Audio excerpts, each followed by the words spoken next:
Hallo und herzlich willkommen auf meinem Kanal. Als kleines Dankeschön an einen meiner Zuschauer, und zwar den Markus, habe ich innerhalb einer Stunde ein OpenL Nummer 8 modifiziert. Markus mag die traditionelle ursprüngliche Form des OpenLs eigentlich genauso wie sie ist, also in etwa so. Deshalb fällt die Modifikation für meine Verhältnisse sehr dezent aus. Der Videoaufbau wird folgender sein. Zuerst präsentiere ich euch das Ergebnis, danach werde ich in ganz kurzen Sequenzen den einstündigen Weg dorthin zeigen. Los geht's!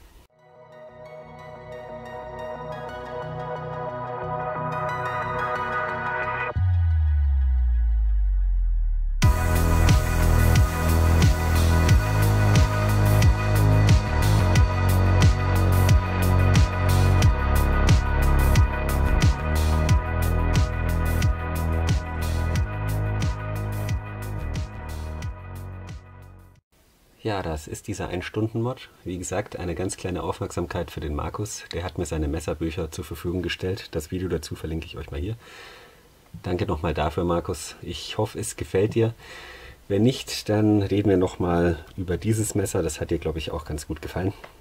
Du weißt Bescheid. Gut, das war ursprünglich mal ein OpenL Nummer 8 mit Bubinga-Holz und einer hochglanzpolierten Klinge.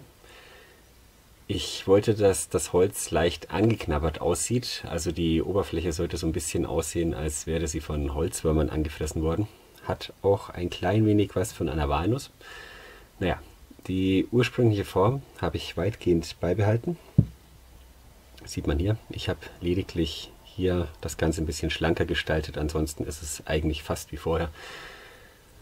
Den Viroblock habe ich von allen Beschriftungen befreit. Ich zeige euch jetzt auch mal kurz, wie das alles ablief und entschuldigt bitte die Videoqualität. Die Kamera hat teilweise irgendwie den Fokus verloren. Zuerst kommt der Viroblock runter, das geht ganz gut mit einer Drahtbiegezange. Danach mit Hammer und Splintaustreiber die Achsniete herausschlagen. Im Anschluss falte ich die hinteren Backen des OpenLs etwas herunter, damit es insgesamt etwas schlanker und eleganter wirkt. Das habe ich natürlich auf beiden Seiten gemacht.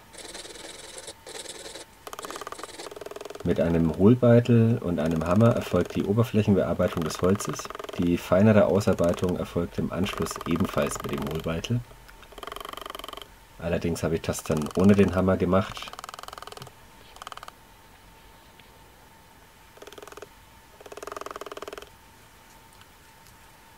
Danach sieht das Ganze so aus. Der Griff wird jetzt mit einem Tuch sorgfältig eingeölt. Das ist Sonnenblumenöl mit Kaffeepulver vermischt. Danach wird das Öl mit Schmirgelpapier so richtig ins Holz eingeschmirgelt, kann man sagen. Das ist 800er Schmirgelpapier. Man macht das 2-3 Mal, damit das Holz das Öl richtig aufsaugen kann.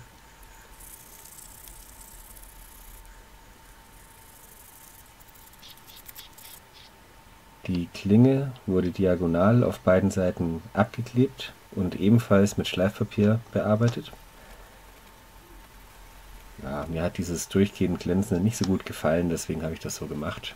Muss man natürlich nicht, kann man. Beim Viroblock entfernte ich die Beschriftung mit einer Metallfeile. Eigentlich mache ich das, weil die Nummern nach den Modifikationen nicht mehr mit der Größe übereinstimmen. Das ist eigentlich meist der Grund.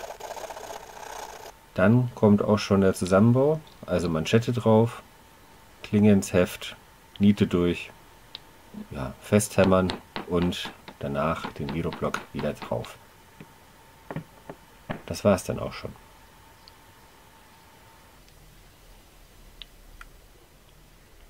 So schnell kann es gehen. Wie gesagt, hat das Ganze circa eine Stunde gedauert. Mir persönlich gefällt diese Oberflächenstruktur. Dazu hat der Viroblock fast schon so eine Art Hammerschlagoptik bekommen. Ja, dann kommt noch dazu, dass diese Klinge jetzt spezielles Finish hat. Ja, insgesamt bin ich zufrieden mit der Arbeit. Auf diesem Wege möchte ich auch diejenigen ermuntern, die sich vielleicht bisher noch nicht an eine OpenL-Modifikation rangetraut haben. Es geht wirklich schnell und man hat danach ein richtiges Unikat.